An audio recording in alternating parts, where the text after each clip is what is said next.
साथियों नमस्कार, मैं हरिश्चंद्र बर्णवाल इस वीडियो में आप सभी का स्वागत करता हूं। दोस्तों, आज खबर राष्ट्रीय नहीं अंतर्राष्ट्रीय खबर, हालांकि इस देश की राजनीति से भी जुड़ती है खबर, लेकिन जो खबर मैं दिखाने जा रहा हूं दोस्तों, पूरी दुनिया के लिए इतनी बड़ी खबर है।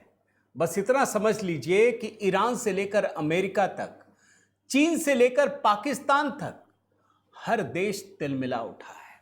यह अंतर्राष्ट्रीय खबर कितनी बड़ी है दोस्तों कि ईरान मोदी के एक बार से तिलमिला गया है, सारे किए कराए पर पानी फिर गया है।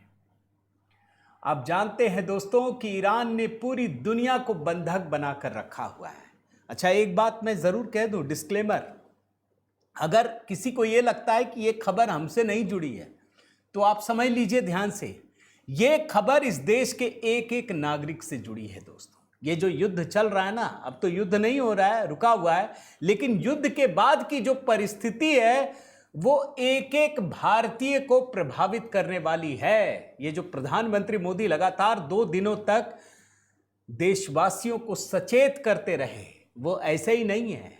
प्रधानमंत्री मोदी कहते हैं तो उसके पीछे की कुछ वजह होती है, और इसीलिए ये खबर बहुत बड़ी है दोस्तों कि आखिर प्रधानमंत्री मोदी ऐसा क्या करने जा रहे हैं, क्यों ईरान तिलमिला उठा है, कैसे पूरी दुनिया में जो बंधक बनाने का ईरान का प्रयास है वो सब कुछ, वो पूरे किए कराए पर पानी फिर रहा है। आखिर क्यों कल ईरान के विदेश मंत्री भारत आ रहे हैं। बड़ी कहानी है दोस्तों। ये जो प्रधानमंत्री मोदी का 5 देशों का दौरा, अभी मैं आपको दिखाता हूं, डिकोड करता हूं कि किस तरीके से पूरी दुनिया की रणनीति में एक बड़ा बदलाव आने जा रहा है। मैं निवेदन करता हूं दोस्तों, इस खबर को शुरू से लेकर आखिर तक ध्यान से देखिएगा। उन डॉट्स को मैं जोड़ने का प्रयास कर रहा हूं ताकि आप समझ सके, और एक कमेंट जरूर कीजिएगा दोस्तों, जय सिया राम यही लिखिएगा, लाइक कर दीजिएगा, शेयर कीजिएगा, अगर चैनल सब्सक्राइब नहीं किया तो जरूर कीजिएगा। आइए शुरू करते हैं दोस्तों।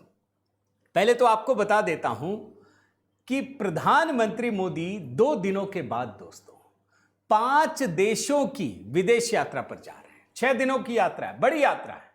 यह कब से है? 15 से 20 मई।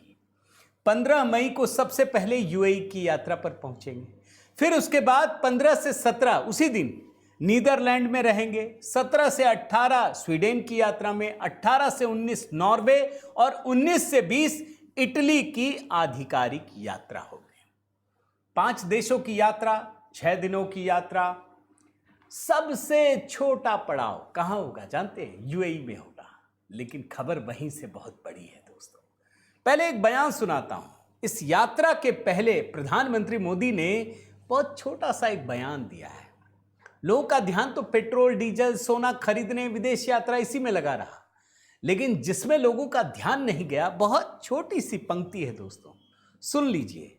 प्रधानमंत्री मोदी कहते हैं कि भारत को कोई झुका नहीं सकता, कोई दबाव में डाल नहीं सकता, दुनिया की ऐसी कोई ताकत नहीं है। सुन लीजिए। राष्ट्र प्रथम है, दुनिया की कोई ताकत भारत को झुका नहीं सकती, दबाव में नहीं ला सकती। अब इसको ध्यान में रखिएगा दोस्तों। अब इस न्यूज को बड़े ध्यान से देख लीजिए। मिसाइलों की बारिश के बीच यूएई में रुकेंगे पीएम मोदी, ब्रह्मचेलानी बोले, फ्रंट फुट डिप्लोमेसी। जिस मैदान में युद्ध रुका नहीं है दोस्तों, ध्यान रखिएगा, अभी भी चल रहा, अभी भी मिसाइलों की बारिश हो रही है। जहां ईरान ने सबसे अधिक मिसाइलों की बारिश की, उस यूएई में सबसे पहले प्रधानमंत्री मोदी जा रहे हैं, वहीं जा रहे हैं। और यूएई, संयुक्त अरब अमीरात के जिस फुजैराह, नाम ध्यान से याद रखिएगा, इसी से सारी कड़ियां जुड़ती हैं, फुजैराह पेट्रोलियम इंडस्ट्रीज जोन, जहां ईरान ने ताबड़तोड़ मिसाइलें दागी, प्रधानमंत्री मोदी वहीं जा रहे हैं, वहीं रुकेंगे। यहीं पर 3 भारतीयों की मौत हुई थी दोस्तों। और खाड़ी के इस संकट में पहली बार प्रधानमंत्री मोदी ने खुलकर ईरान के खिलाफ अपनी बात रखी। भारत ने अपना गुस्सा जाहिर किया, अल्टीमेटम दे दिया। हमको ये हमला मंजूर नहीं है। आखिर क्यों इतना लंबा युद्ध चला, इसी में क्यों, ये जानना चाहिए। पहले मैं आपको प्रधानमंत्री मोदी का ट्वीट दिखाता हूं, देखिए क्या लिखा है। Strongly condemn the attacks on the UAE that resulted in injuries to 3 Indian nationals. संयुक्त अरब अमीरात पर हुए हमलों की हम कड़ी निंदा करते हैं, जिनमें 3 भारतीय नागरिक घायल हुए। नागरिकों और बुनियादी ढांचे को निशाना बनाना कतई स्वीकार्य नहीं है। आगे की लाइन देखिएगा। भारत पूरी मजबूती के साथ संयुक्त अरब अमीरात के साथ खड़ा है, सभी मुद्दों के संवाद और कूटनीति के माध्यम से शांतिपूर्ण समाधान के अपने समर्थन को दोहराता है। क्षेत्रीय शांति, स्थिरता और वैश्विक ऊर्जा सुरक्षा बनाए रखने के लिए स्ट्रेट ऑफ हॉर्मुज के माध्यम से सुरक्षित और निर्बाध आवागमन सुनिश्चित करना अत्यंत महत्वपूर्ण है। यह बड़ा मैसेज है दोस्तों। यह वही फुजेराह जगह है दोस्तों, ध्यान रखिएगा, जहां पर पिछले कुछ वर्षों से भारत ने अपनी ऊर्जा सुरक्षा का सेफ्टी वाल्व बनाना शुरू कर दिया है। ये जो स्ट्रेट ऑफ हॉर्मुज को लेकर के बैठा हुआ ईरान, दोनों युद्ध के बीच पूरी दुनिया को गिरवी बना के रखा है, बंधक बना के रखा है। उसका उपाय है ये फुजेराह पोर्ट दोस्तों। ये सबसे बड़ा विकल्प है। यहां आप जानते हैं, आप आश्चर्य से भर जाएंगे, इस जगह पर, इस इलाके में भारतीय नौसेना अपने युद्धपोतों की संख्या लगातार बढ़ा रही है। क्यों? क्योंकि यह हॉर्मुज, स्ट्रेट ऑफ हॉर्मुज का सबसे बड़ा विकल्प है। यह संयुक्त अरब अमीरात का हिस्सा है। ये जो तेल और गैस की सप्लाई में जो बाधा पड़ रही है ना दोस्तों, ये उसका विकल्प है, ये उसका काट है। ये बात समझ लीजिए। मतलब पूरी दुनिया की परिस्थिति बदलने वाली है। जिस स्ट्रेट ऑफ हॉर्मुज को पकड़ के ईरान बैठा हुआ है, एक तरीके से गुंडई कर रहा है, दादागिरी कर रहा है, उसका ये विकल्प बन रहा है। पहले आपको थोड़ा सा यूएई के साथ संबंधों को समझना जरूरी है दोस्तों, कि आखिर प्रधानमंत्री मोदी कुछ घंटों के लिए क्यों जा रहे हैं। आखिर उसकी वजह होगी। उसकी वजह दोस्तों 19 जनवरी की एक बैठक में छिपी है। 19 जनवरी को क्या हुआ दोस्तों, युद्ध से पहले की बात बता रहा हूं। 28 फरवरी को युद्ध शुरू हुआ था। 19 जनवरी को संयुक्त अरब अमीरात के राष्ट्रपति शेख मोहम्मद बिन जायद अल नाहयान अपने पूरे मंत्रिमंडल के साथ, ध्यान से सुनिए, पूरे मंत्रिमंडल जितने लोग हैं, 3 घंटे के लिए भारत आए थे। और उस समय एक लेटर ऑफ इंटेंट पर हस्ताक्षर हुआ था। दोनों पक्षों ने हस्ताक्षर में यह बात कही थी कि 6 महीने के भीतर एक रणनीतिक रक्षा साझेदारी समझौता स्थापित की जाएगी। उसी को अब अमली जामा पहनाना, और प्रधानमंत्री मोदी जा रहे हैं। और इसमें जानते हैं क्या क्या होगा? औद्योगिक रक्षा, औद्योगिक सहयोग, रक्षा नवाचार, विशेष अभियान, इंटर ऑपरेबिलिटी, साइबर स्पेस, आतंकवाद रोधी क्षेत्रों में ये मदद की जानी है। और जब ये बात हुई दोस्तों, उसके बाद ये रिश्ते बंद नहीं हुए। ऐसा नहीं कि बातचीत का दौर खत्म हो गया। उसके बाद देखिए, युद्ध के दौरान विदेश मंत्री एस जयशंकर, राष्ट्रीय सुरक्षा सलाहकार अजीत डोभाल ने यात्रा की थी। युद्ध चल रहा था। अप्रैल के दूसरे हफ्ते में विदेश मंत्री की यात्रा हुई, और फिर अप्रैल के आखिरी हफ्ते में हमारे जो नेशनल सिक्योरिटी एडवाइजर हैं अजीत डोभाल, वो फिर से अबू धाबी पहुंचे, यूएई पहुंचे। अब आप समझ लीजिए दोस्तों कि भारत और यूएई के बीच जो बढ़ता रणनीतिक और व्यापारिक रिश्ता है, ये कई देशों को खटक रहा है। किसको खटक रहा है? ईरान को खटक रहा है, ये चीन को खटक रहा है, और ये सऊदी अरब के लिए भी बहुत बड़ा कदम है। आप इस बात को समझ लीजिए दोस्तों कि भारत और संयुक्त अरब अमीरात के बीच एक ऐसा प्रगाढ़ संबंध डेवलप हो रहा है जो स्ट्रेटेजिक पार्टनरशिप से इकोनॉमिक पार्टनरशिप में बदल चुका है। आप बोलेंगे कैसे, तो मैं जरा आपको बता देता हूं दोस्तों।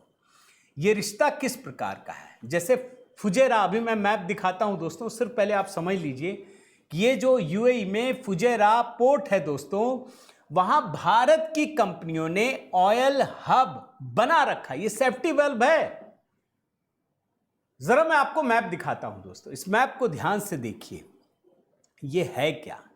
अब आप देखिए, ये जो स्ट्रेट ऑफ हॉर्मुज है उसको तो कब्जा करके बैठा हुआ है, जहां एकदम पॉइंट्स आपस में, एक तो आप देख रहे होंगे फुजेराह, उसके ऊपर का जो डॉट है ना वो ईरान से एकदम सटा हुआ है, उसी को कब्जा करके बैठा हुआ है ईरान। अमेरिका कुछ नहीं कर पा रहा है, इजराइल कुछ नहीं कर पा रहा है, और दुनिया का जो अधिकतर हिस्सा है, जो तेल गैस आता जाता है, वो यहीं अटका हुआ है। क्यों? ईरान छोड़ नहीं रहा है।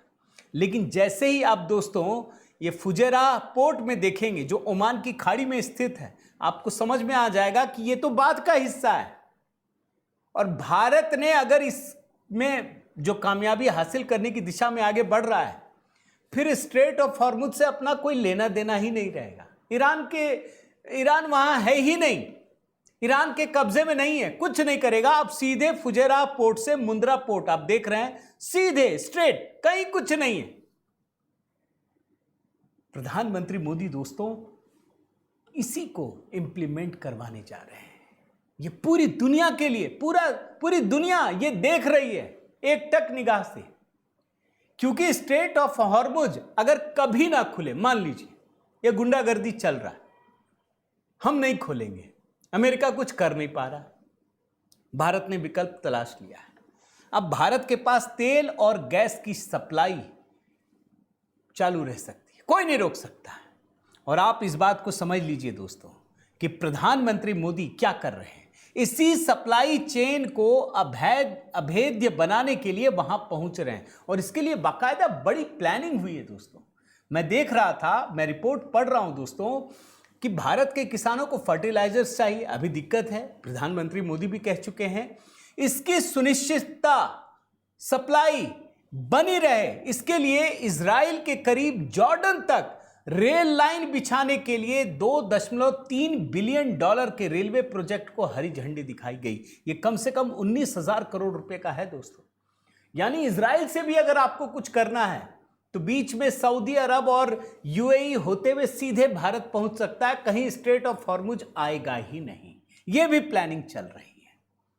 अब जब इतनी बड़ी प्लानिंग हो, प्रधानमंत्री मोदी उसको बाईपास कर रहे हो, तो ईरान को तो दिक्कत होगी ना।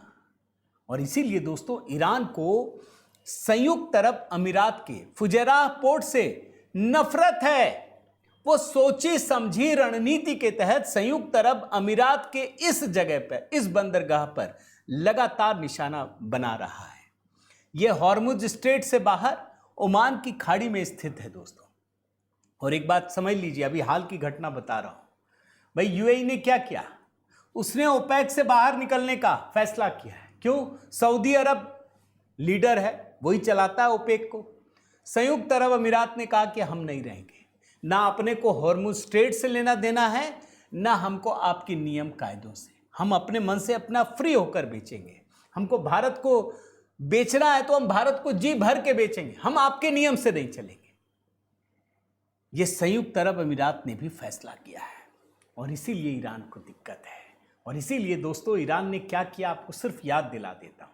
यह जो युद्ध चल रहा था, ईरान ने संयुक्त अरब अमीरात में 549 ballistic missile, 29 cruise missile, 2260 drone हमले किए। ड्रोन हमले कि संयुक्त अरब अमीरात को बर्बाद कर दो।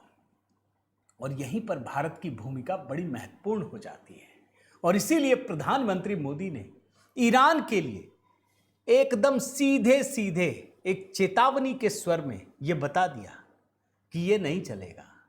हम संयुक्त अरब अमीरात के साथ हैं, हम उसके विकास और सुरक्षा के लिए गारंटी देते हैं। यह प्रधानमंत्री मोदी जता रहे हैं, इस भरोसे को व्यक्त कर रहे हैं दोस्तों।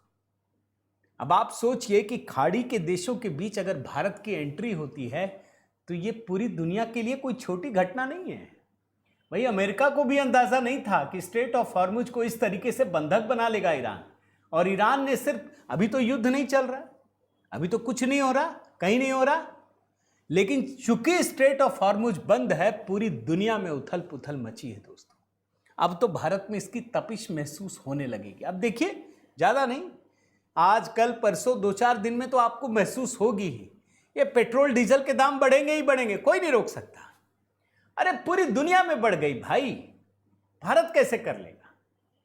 ये तो उसका एक विकल्प है। और खाड़ी में भारत अगर आता है तो सबको झटका है, ईरान को, चीन को, सबको झटका है। क्यों? जरा इस बात को समझिए भाई। खाड़ी क्षेत्र में ईरान के साथ कौन खड़ा है? चीन खड़ा है। पाकिस्तान के साथ कौन खड़ा है? सऊदी अरब खड़ा है। लेकिन जब बात भारत की होगी तो क्या ईरान चाहेगा कि भारत को छोड़ दे? क्या सऊदी अरब चाहेगा कि भारत को छोड़ दे? भाई दोनों चाहेंगे कि ये कंट्री ऐसा है जो लगातार डेवलप कर रहा है, इसकी शक्ति बढ़ रही है, हम भारत को छोड़ नहीं सकते। इस बात को आप समझ लीजिए दोस्तों। और लेकिन हमने यूएई के साथ के संबंधों को भी और मजबूत किया है। और जब ये घटनाएं हो रही हैं तो हो सकता है कई लोगों को लगेगा कि ईरान को क्या फर्क पड़ता है। मैं दिखाता हूं दोस्तों। ईरान को इसलिए फर्क पड़ता है जब ईरान को समझ में आ गया कि भारत के प्रधानमंत्री संयुक्त अरब अमीरात जा रहे हैं, रिश्ते को और पुख्ता कर रहे हैं। ईरान का विदेश मंत्री अगाराची भागा भागा भारत पहुंच रहा है। कल से दोस्तों नई दिल्ली में 14-15 मई 2 दिन ब्रिक्स के विदेश मंत्रियों की बैठक हो रही है। ईरान कभी नहीं चाहेगा कि वो अलग थलग पड़ जाए, वो भारत से उसकी दूरी हो जाए। ईरान में भी भारत के बड़े स्टेक हैं दोस्तों, बहुत निवेश किया है भारत ने, तो ईरान कभी नहीं चाहेगा। और ईरान इस बार कोशिश में लगा है कि पूरी दुनिया के सामने अपनी बात रखने का सबसे बड़ा मंच तो भारत के भीतर है, जहां ब्रिक्स के विदेश मंत्रियों की बैठक हो रही है। अब आप समझ लीजिए कि एक दिन बाद भारत के प्रधानमंत्री जा रहे हैं संयुक्त अरब अमीरात और एक दिन पहले ईरान का विदेश मंत्री भारत आ रहा है। लेकिन भारत क्या कर रहा है दोस्तों, फिर से बता देता हूं। स्ट्रेट ऑफ हॉर्मुज से अब हमें कोई फर्क ना पड़े, इसके लिए उस सप्लाई चेन को अवैध बनाने का प्रयास चल रहा है, जिसे अमेरिका हो, चीन हो, तमाम देश हो। बल्कि मैं तो एक खबर देख रहा था दोस्तों, अमेरिका क्या कर रहा है? अमेरिका पूरी दुनिया के तेल पर नियंत्रण करना चाहता है। ईरान क्या कर रहा है? ईरान ने बंधक बना करके पूरी दुनिया को एक तरीके से हिला करके रख दिया। चीन क्या कर रहा है आप जानते हैं? आपको जो ये रिपोर्ट दिखा रहा हूं ना, वो गजब का खेल कर रहा है। वो पूरी दुनिया से जो खाद्य पदार्थ है उसको इकट्ठा कर रहा है, फर्टिलाइजर कर रहा है। उसको जरूरत है 10 की, उसने 50 इकट्ठा कर लिया। क्यों? क्योंकि पूरी दुनिया को ब्लैकमेल कर सके सारा खाद्य पदार्थ। यहां तक कि दोस्तों आप समझिए, जो बड़े बड़े अंतर्राष्ट्रीय संगठन है वो भी कह रहे हैं कि ये चीन गलत काम कर रहा है, ये छोटे छोटे देश मर जाएंगे। तो ऐसी परिस्थिति में अगर प्रधानमंत्री मोदी संयुक्त अरब अमीरात के पोर्ट पर ध्यान आकर्षित करके एक नया विकल्प तैयार कर रहे हैं, तो ये सिर्फ भारत के लिए नहीं दोस्तों, पूरी दुनिया के लिए भी बड़ी खबर है। और इसी संदर्भ में मैं प्रधानमंत्री मोदी के बयान को कोट करना चाहता हूं। अलग मिट्टी के बने हैं, दुनिया की कोई ताकत हमको झुका नहीं सकती। तो दोस्तों मैं देख रहा हूं कि अंतर्राष्ट्रीय स्तर पर एक ऐसे समय में जब इसकी तपिश, युद्ध की तपिश आप तक, हम तक पहुंचने वाली है, ऐसी परिस्थिति में अगर प्रधानमंत्री मोदी एक कूटनीतिक प्रयास कर रहे हैं तो दुनिया की नजरें तो है ही, हम लोगों को भी पता होना चाहिए। उम्मीद करता हूं दोस्तों थोड़ा एकेडमिक है लेकिन ये ज़रूरी है। जब पेट्रोल डीजल के दाम बढ़ेंगे, गैस के दाम बढ़ेंगे, जब वर्क फ्रॉम होम और ये सारी चीज़ें शुरू होंगी, तब समझ में आएगा कि ये खबर कितनी बड़ी है। इसीलिए आपको पहले से बताया दोस्तों। ज़रूर एक कमेंट कर दीजिएगा ताकि जो परिश्रम हम करते हैं हमें भी थोड़ा प्रोत्साहन हो। जय सिया राम लिखिएगा, लाइक कीजिए, शेयर कीजिए, कमेंट कीजिए। अगर चैनल आपने सब्सक्राइब नहीं किया है दोस्तों तो ज़रूर कीजिएगा। आपसे निवेदन करता हूँ HB शॉर्ट्स, वहाँ पर भी कुछ खबरें बनाता हूँ दोस्तों, बहुत संक्षिप्त में। वहाँ पर भी अपना प्रेम और स्नेह दीजिए, कमेंट में पिन कर दिया है। बहुत बहुत धन्यवाद। जय सिया राम।